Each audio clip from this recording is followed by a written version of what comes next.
The Consulting Success podcast is powered by the Clarity Coaching Program.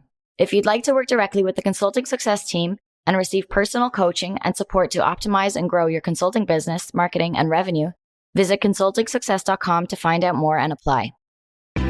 Welcome to the Consulting Success Podcast. I'm your host, Michael Zapersky. In this podcast, we'll dive deep into the world of elite consultants, where you'll learn the strategies, tactics, and mindset to grow a highly profitable and successful consulting business. Hey everyone, welcome back to another episode of the Consulting Success Podcast. I'm your host, Michael Zapersky, and today I'm very excited to have Patrick Farran join us. Patrick, welcome. Thank you. It's great to be here, Michael. I appreciate the opportunity to speak with you. Yeah, I'm very excited for this conversation, Patrick. So for those who aren't familiar with you and your work, you're an executive coach and a management consultant. You're also a mentor to different startups and accelerator programs. You're the CEO and co-founder at your own consulting firm called the Ad Lucem Group. You are a senior associate, I believe, director of graduate business career development at the University of Notre Dame. So you work with MBAs at Notre Dame and so forth. And you're also a coach in our Clarity program. And then in your free time, you perform community theater. You also train for all kinds of sports stuff. I don't know, is it triathlons? Triathlons. Yep. I'm an amateur triathlete with an emphasis on the word amateur. Yep. Well, no. I mean, and I remember seeing a photo from one of the plays that you were in recently get circulated at, within the Consulting Success kind of coaches group. And I was shocked. It was just like so professional and it looked amazing. So I was like, wow, I never knew that about Patrick. So it was good to see that. But listen, let's get things started by kind of going back in time a little bit. I believe 2017, you started your consulting firm. What made you decide to start that business? Because you also had a career in the corporate world before that. Kind of take us back to 2017 or a little bit before. What was going on that kind of spurred that transition for you to decide, hey, I'm going to start my consulting business? Yeah. And in fact, it goes back probably about 20 plus years. I've been in corporate consulting for about 20 years, and I had always wanted to have my own practice. In fact, I had started one early on at one of my prior employers. And when I got hired for, a subsequent employer, they said, well, you're going to need to take that shingle down for perceived conflict of interest. So I took it down. The itch never went away. I did some real estate on the side to avoid that. I had my own practice in addition to my day job, but I never lost the desire to have my own consulting practice. And so that stuck with me until about 2017. I'd actually gone back and gotten an executive PhD a number of years ago.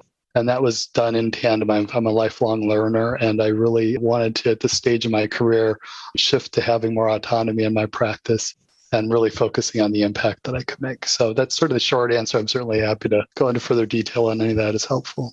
No, that's awesome. I appreciate that. I mean, so let's again kind of go back to that time. You decide, you know what, I'm going to make this official. I want that autonomy. I want to be in control of my life and lifestyle and serve clients and really make an impact.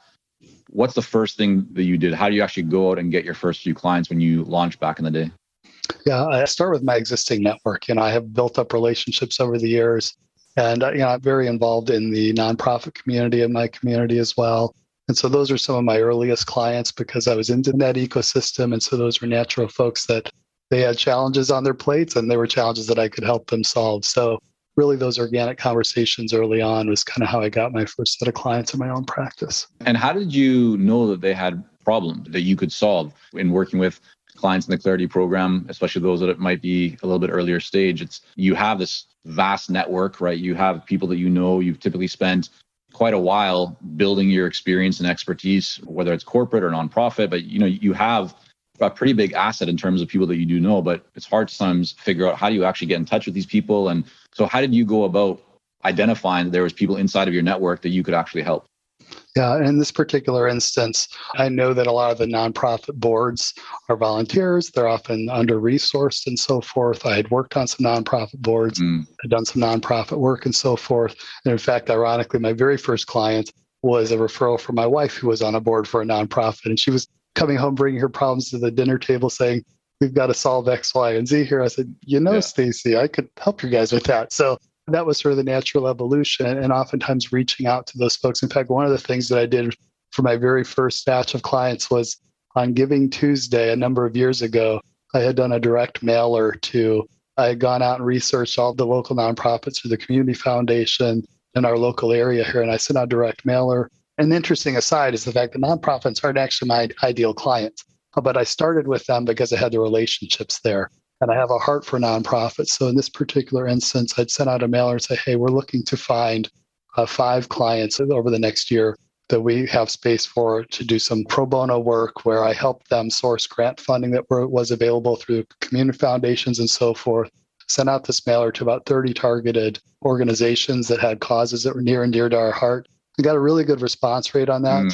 That resulted in follow-up conversations to identify what were their challenges, were we a good fit for that, how could we help them, how could we identify funding, and then that ultimately helped us to pay for the work that we helped to provide that coming year. And that really gave a lot of good insights into the practice that I took and adopted for our for-profit work. The ironic thing is a lot of folks that sit on these nonprofit boards are my ideal clients, right? They're in leadership positions within their companies. And so that work was what I often call created a virtuous cycle for us. We're doing work that's near and dear to our heart. We're impacting the community in positive ways. We're learning, how to refine our offers and our messaging and so forth. And we're getting out there in front of other folks in the ecosystem who we can serve within their organization. So it was a really powerful sort of early entree into our consulting work. Yeah, and that's a great example of just kind of getting out there, being clear on, who you want to be in touch with, putting out an offer in front of them and seeing good things come from it. So I'm wondering, you started off 5, almost 6 years ago with your consulting business, just leveraging your network. When you look at what's working for you today in terms of how you're bringing in clients into Ad Lucem and how you're building a pipeline, what would you say is different today from back then, if at all, in terms of how you approach marketing and what's actually working for you to continue, build that pipeline? Yeah, I think the one thing that's consistent is certainly the conversations and getting out there and helping folks. I think in both instances is really about seeking to understand first versus trying to sell. I think sometimes, in my early corporate consulting career, we would go out and you felt this, we've got the metrics on our back, the numbers are responsible for and so forth. And sometimes you're pushing to sell. And so, just authentically approaching our client prospects and really understanding what they're struggling with, that's common to all the clients that we want to serve. And I think doing that well, that has, authenticity for the kind of work that we want to do and the kind of way we want to interact and add value. And so that was consistent in terms of the practice. Some things that have evolved over the years, some of our messaging, certainly, as I alluded to, for instance, we still have a heart for nonprofits, but our messaging is more around for-profit organizations. And we really try to help values-driven leaders transform their whole selves as well as their organizations. So some of our core offers are really about doing large-scale transformation work and doing that for impact, because these former leaders in companies have an ability to impact these employees' lives, their livelihoods, the mission and the vision of their company, especially now in the VUCA world that we live in. There's this whole mass of challenges that companies are trying to solve and serve their clients and so forth. And so our goal, not to be trite, but is to try and make the world a better place. And this is the best way that we know how to do that, is through that impact. So our offers have evolved, as have some of our messaging. But I think that core denominator of really seeking to understand where are folks at, what are they struggling with, and then honing in on how we can help them work through those has been consistent throughout. When you look at kind of like the trajectory of your business and growth you've experienced over the years, is there anything that stands out for you in terms of, we did this one thing and this happened, or there's just this one experience or one event or one person, or any of these slingshot moments that somehow really propelled you forward significantly beyond where you may have expected or were? Does anything stand out over those last kind of 5-6 years? I think there's probably at least 2 areas that I would, say were important in that. And the first one is the folks that we brought onto our team. I founded the company with one of my classmates from my executive PhD program, had a similar core set of values, and we have built out a team that has very significant networks, is very actively involved, shares similar values and so forth. And we all have other portfolios of work that we're involved with in other ecosystems. So there's a lot of synergies that come out in those various ecosystems and with our broader network and our team. So that's one area. Another thing that we did is we entered into a strategic partnership with someone that had a larger audience than we did. And that enabled us to get in front of their audience with some of our offers and our content and so forth. And so that really helped us to grow our database in terms of folks that we can provide nurtured content to and create additional value and exposure there. So those are probably 2 top of mind areas. Well, fantastic. So I'd love to dive into as much of those as we can. So one thing that stood out for me that I wanted to ask you about is for those who are either considering kind of growing or building or even running their consulting business as part of a partnership, or maybe they're already in a partnership. You've now been doing this for several years. What stands out to you as points that, maybe like the benefits of a partner, as well as, hey, if you have a partner, these things can happen. Here's what you should be looking at or prepared for. Make sure that, you have this kind of agreement in place. What are some high level, but in your mind, like really important points around having a partnership? So I think the number one is clearly having good values alignment in terms of just values in general. Likability factor is significant. Being explicit around the roles that we anticipate each other playing within the organization, understanding that things will evolve.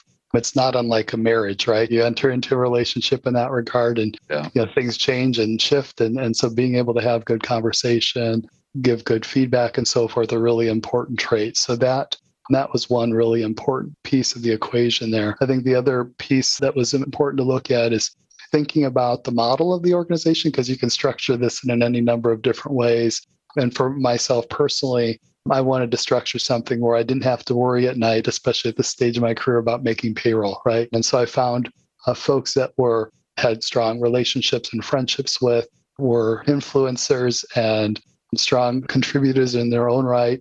And we've formed alliances for some of our additional team members there. So we've got partnerships and an independent contractor kind of relationship for some of the other team members there, though we present ourselves externally to the organization as one united front, but just sort of opening the hood up for folks here that's certainly one model that has worked well for us. And it's helped us to really have fun with it because, when we've been able to make some decisions, especially going through the pandemic, where we're playing the long game and not have to worry about, making these cuts or so forth, but we make these long-term strategic decisions. And that's been really enjoyable and meaningful and significant for us.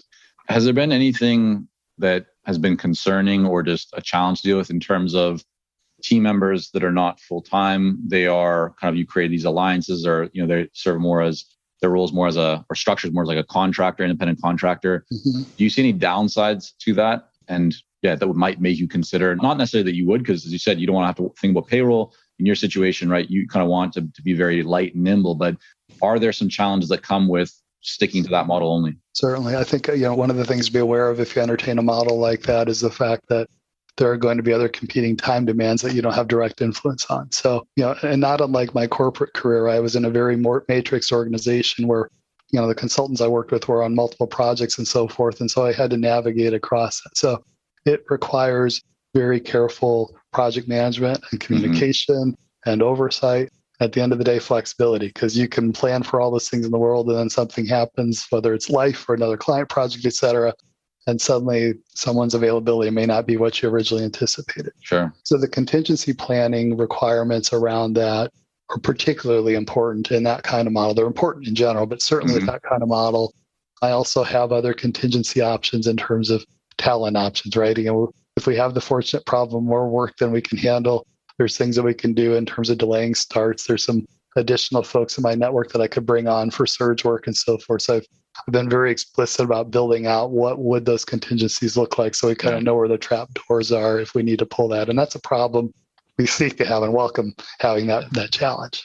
Yeah, and I mean, that's such a great point. I mean, you made a whole bunch here that really resonate with me. I know getting values right in a partnership, that's something that Sam and I talk about very often. And I remember I was walking to the office here the other day, a couple of weeks ago, and I just was listening to a podcast and it made me feel like, wow, like you spend so much time running your business or doing your job or whatever it might be.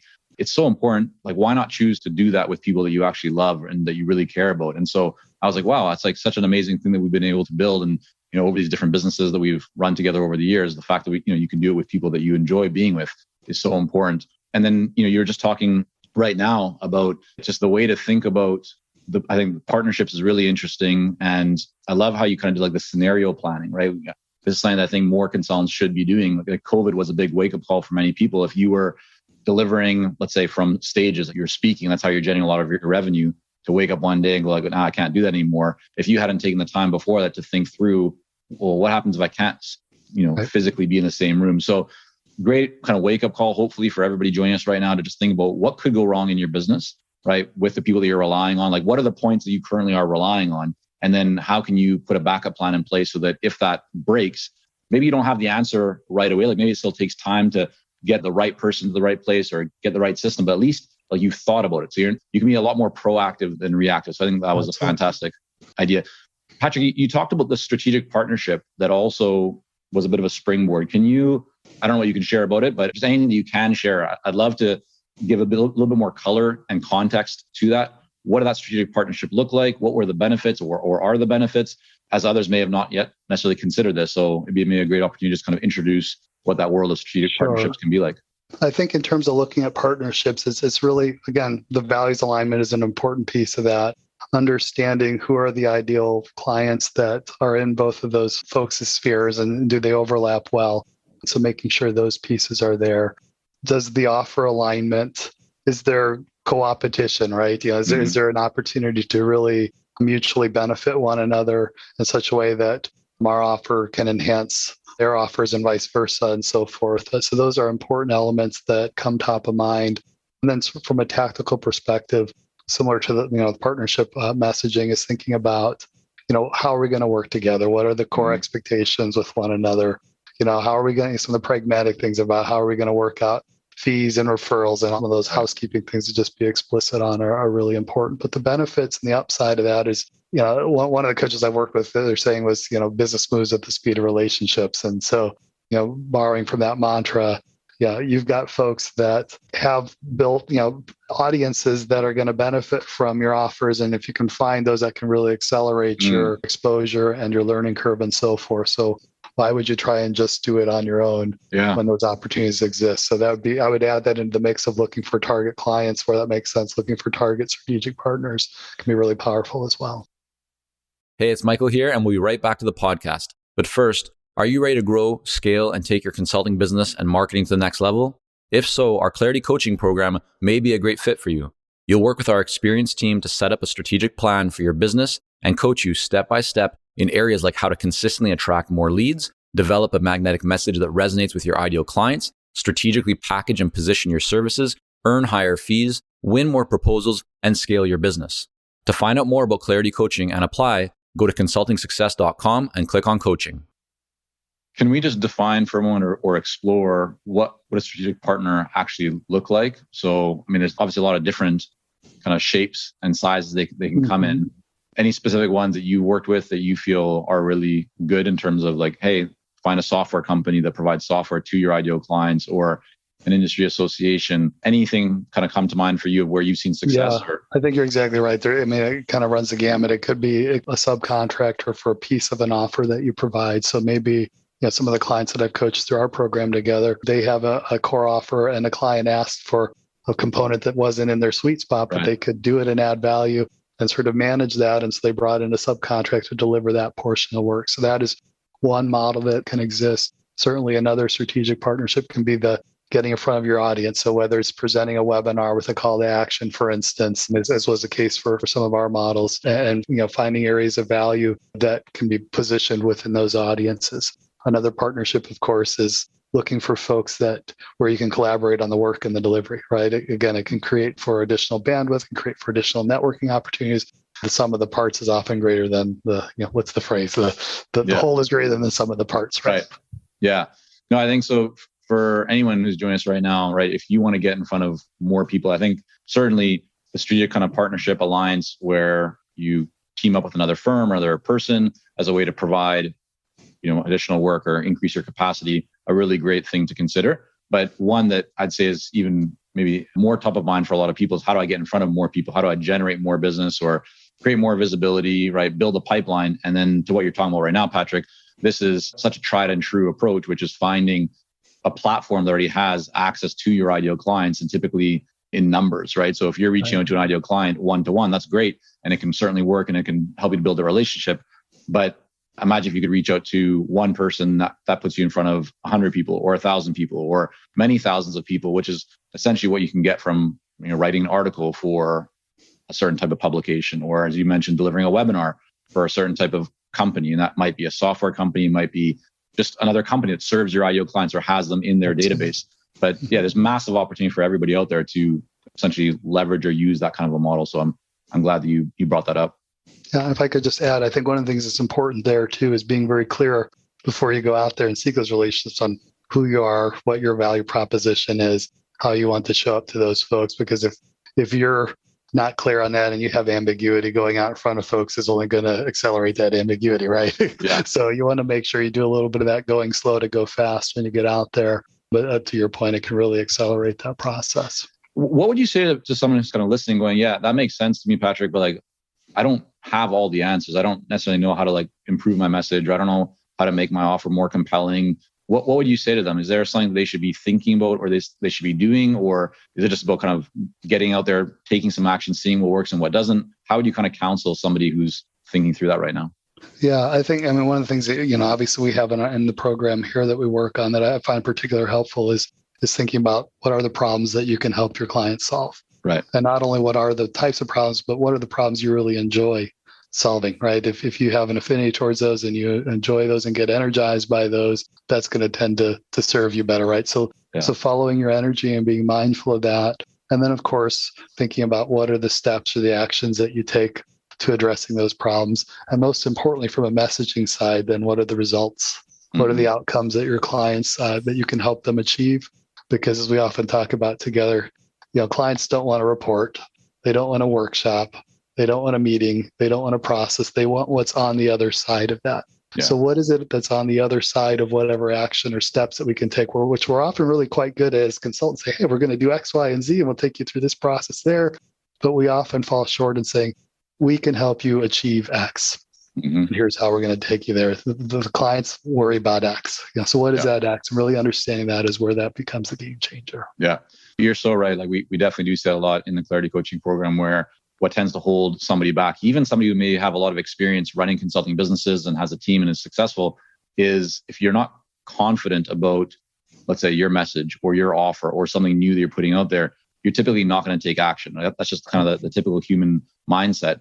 But if you can get a few of these things in place, then you have more clarity around it. Now it's much easier to kind of just get out there, right? And start seeing what works and what doesn't work. And that gives you the feedback that you need to adjust and change and make it better.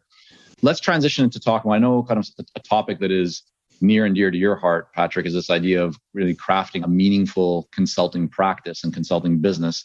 First of all, what does that mean to you? No pun intended, but right, what does having a meaningful consulting practice mean to you? So I think understanding what drives us at a human level, what are our motivations? Why are we doing what we're doing? So often we fall onto the treadmill and we mindlessly pursue a goal where we haven't asked ourselves, why am I really doing this, right? I was just working with one of my coaching clients last week and had a really significant conversation where they shared that they had a revenue goal to achieve 7 figures this year in their practice. And they were very honest about some of their motivations around. They also had some goals to spend more time with their family, both their children and their aging parents.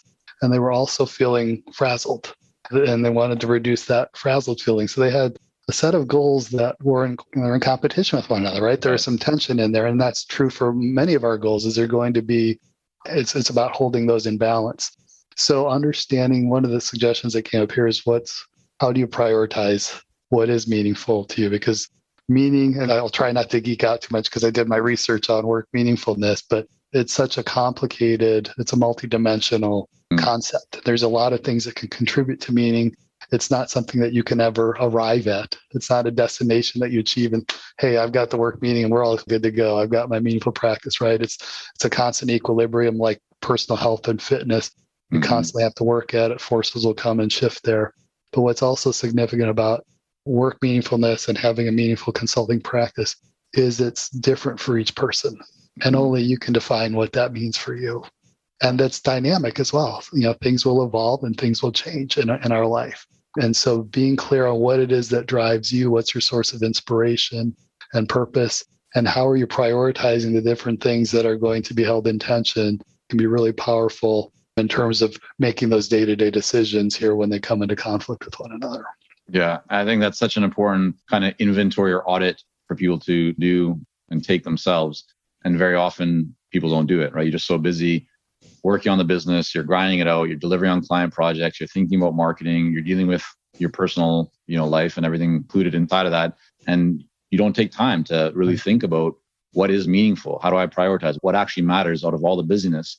And I think that's why it is so important, not just to think about how can I do more, but how can I really do less of the wrong things and do more of the right things? What have you seen? So in terms, I know you did a lot of research on this. You apply this on a regular basis with your consulting clients as well as the clients you coach in the Clarity program. But how often do you think people should be kind of thinking through this, like in terms of doing an audit or an inventory and paying attention to their priorities and meaningful work?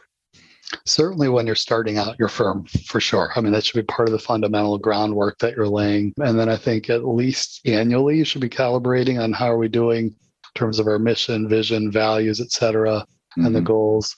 I think quarterly is probably the optimal cadence to do that calibration checking, because that's then what can translate to your quarterly goals that will help move the needle in your business, so that it takes these concepts of meaning, which can be rather esoteric in their own right, but then saying, okay, how can I translate that into my business? So what does that mean in terms of our quarterly decisions that we're making? How does this align with what is meaningful for us? And just to give a little bit of additional context, some of the things that contribute to meaning are dimensions like creating a sense of unity with others, right? And so that's one dimension. And so that can take the form of how you're interacting with the clients you serve, or the team members that you're on, or the vendors that you interact with, and so forth. Another one is being in service to others. So again, how you show up and what value you add to your clients. What does that look like? Is that one-on-one coaching? Is that large scale, team transformation, et cetera? That's a really significant dynamic. Another component that's an important dimension is your ability to express your full potential. And to the ability that, and to the extent that I can be my full self in the work that I'm doing is really significant. And one other variable, and by the way, I'm borrowing from a model from Mario Lips-Wiersma and Lanny Morris in terms of some of these dimensions here. This is a well-researched model here that they've formed. The other quadrant that they refer to is having integrity with self. So the extent that my consulting practice or my work aligns with who I really am and who I want to show up to be. If I feel like I have to be a slimy salesman, for instance, that doesn't jibe with my values and so forth, you're going to feel out of alignment and so forth. Ultimately, those are all held in balance between doing things for self and others and being and doing. So each of those quadrants have to align in those areas to have that centered meaning. Yeah. You mentioned that there is a graphic kind of around this model, and we're going to include that in the show notes. So if you head over to consultingsuccess.com/podcast, or just type in Patrick's name, Patrick Farran, Farran, and Consulting Success into Google, I'm sure the page will come up and you can see that graphic and model there. All right. You talked about this conflict, right? That somebody you were speaking to had recently, right? In terms of they want to get to 7 figures, but they have all these other kind of competing components of their agenda. When you think about the biggest challenge that consultants face, and maybe it's something that you faced back in the day or you're facing more recently, or something you see, other consultants face, but what stands out to you as maybe a big opportunity, but also can be kind of a pitfall or danger that competes or creates a lot of conflict when you think about the ultimate opportunity to create a meaningful consulting business and something that really kind of weighs people down? What tends to kind of come to mind for you when I say that? Yeah, I think one really common theme is sacrificing the long-term for the short-term easy option. So by that, I think where that tends to manifest itself most commonly in the clients I coach, as well as in my own practice, is sometimes we are afraid to delegate. We struggle to systematize things and so forth. We hold on to things because only I know how to do this, right? Or we do lower value activities. Maybe we're procrastinating something that has a little bit more ambiguity associated, or whatever the case may be, but we're not optimizing our time. We're creating a bottleneck for ourselves and the amount of growth that we can do in our business. And we're also adding stress to our plates, right? We've become that single point of failure. We feel like everything is resting on our shoulders. If I'm the primary rainmaker of the company, for example, I know that at any point, if I want to take vacation or my kids get sick or whatever that is, then that funnel is going to shut down if I haven't built systems in place, if I haven't brought other people up to speed and so forth. So I think that general theme of really being mindful of, is this the best long-term game plan? Knowing that sometimes in the short term, you make decisions that are going to take longer, but if it has a payoff in the long term, being mindful of those investments. And again, it's to a process you alluded to earlier in our conversation. Sometimes you're going to make a call in the moment where knowing it's maybe less than optimal, but if you can do that and be mindful of it and aware of it and ask yourself, what can I do to work on this to improve it for the longer term? That's something that I think we often miss in the day-to-day busyness that we all get tacked into. Yeah, that's great. I'd be remiss if I didn't ask you this, Patrick. So, a lot of people want to do more things, right? They have hobbies, or it might be some business activity. It might be personal fitness, relationship, spiritual, whatever it is. But here you are, you teach at Notre Dame, you run your own consulting business, you are a coach in our Clarity program, you are in theater, you do triathlons, like you're a family guy, like there's a lot of stuff going on. And I'm wondering, you must know something that allows you to be able to do all of those things, where a lot of people struggle and they go, yeah, all I have is like, I run my business and I try and keep up and take care of my family, but like, I don't have time for myself to do X or to do Y. How do you think about those things? How do you schedule them, compartmentalize them? Like what's your secret, or what do you think helps you and enables you to do so many different things at once? So I think one comment that one of my early coaches said to me, Patrick, you do like to do a lot of things and you can do anything and everything you want, but you can't do them all at the same time. And so it's important to prioritize. There are things where there are seasons for things. So for example, I'm in my busy season at Notre Dame and my work there. There's nothing happening in community theater right now. I have a show coming up. And so I kind of know when can I schedule some of those loves. Another decision I make for me, the triathlons have made such a significant impact on my own physical health, but also my mental health. Mm-hmm. And it's created greater productivity, clarity of mind, and other benefits there. That's one of the first things I schedule. I have a coach from an accountability and support perspective. Mm-hmm. I don't have to worry about the decision fatigue of what my workouts are. She, with feedback from the data and all my workouts and so forth, will schedule my training plan with me and say, here's what we're going to do. I don't have to think about it. I can just execute on it. The first thing I calendar for my week are my workouts. And I know that if I don't get those in, I'm going to be worthless to myself and everyone else around me. I've also learned over the years the importance of protecting my sleep.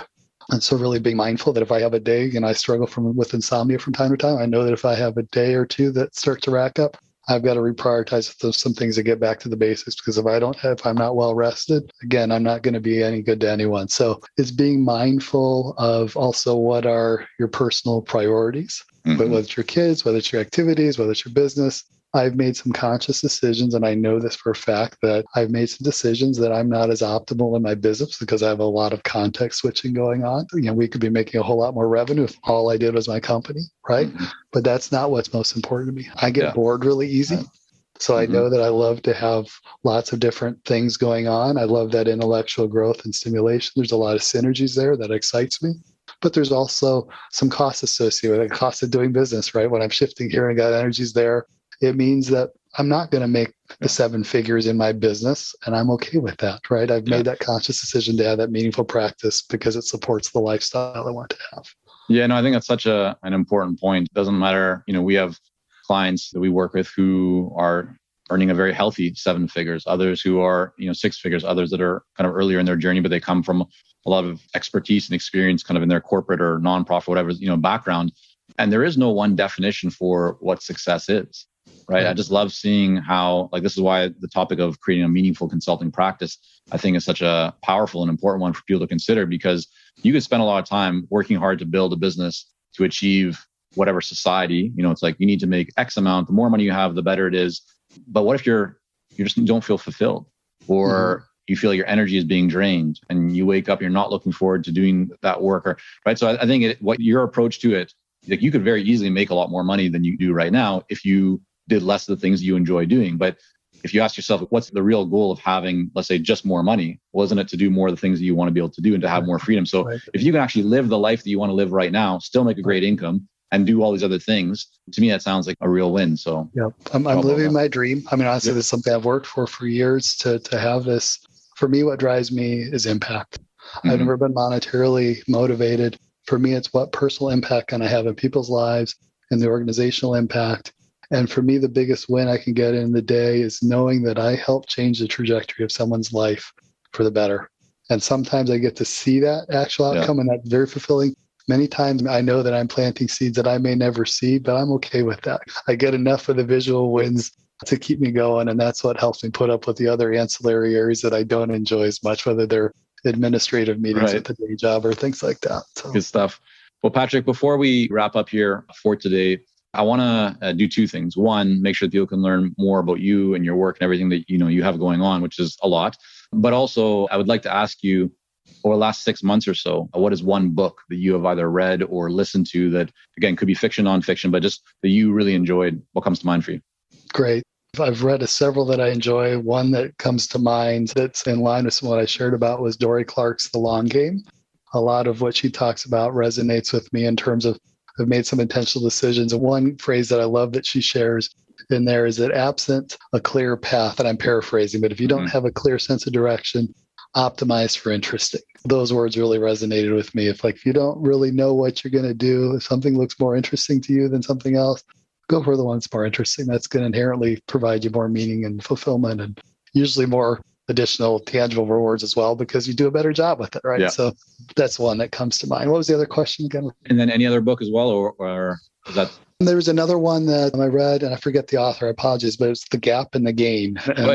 Benjamin Hardy and yes, Dan Sullivan, I believe. Yes, the simple concept or premise there, and it certainly resonated with me as an entrepreneur, is we have done that. We're here, we have this vision up here about where we went, and we're often beating ourselves up because all these things that we didn't accomplish to do this, and we never got done and so forth, instead of taking stock of really what we have achieved and where we came from. It's such a simple but profound paradigm shift there. Those two have put out a few great books recently, or the last few years anyways. So Who Not How is another one that aligns very well with The Gap and the Gain. So definitely good ones for people to read. Patrick, again, thank you so much for coming on. You are an amazing coach in our Clarity Coaching program. So people can certainly kind of see what you're up to over here. But if they want to learn more about what you have going on in your world at Luchum, in terms of working at the university or anything else, where's the best place for them to go to? So they can check out our website at luchumgroup.com or my LinkedIn profile. Feel free, if you do, I'm happy to take LinkedIn requests. If you'll message that you heard me on the podcast here, so that I know you're not just pitching, I'm happy to connect and continue to build a network. And if there's anything I can help, one of my mantras is if there's anything I can help you with personally or professionally, I'm happy to be a resource to you. Fantastic. We'll have all that linked up in the show notes. Patrick, as always, thanks so much for coming on. Always great spending some time with you. Likewise, Michael. Thanks so much for the opportunity. Have a great day now. Thank you for joining us on this episode of the Consulting Success Podcast. For more episodes and to subscribe, rate, and leave a review, head on over to iTunes. And if you'd like to develop consistent lead flow and a highly profitable consulting business, learn more about our coaching programs at consultingsuccess.com.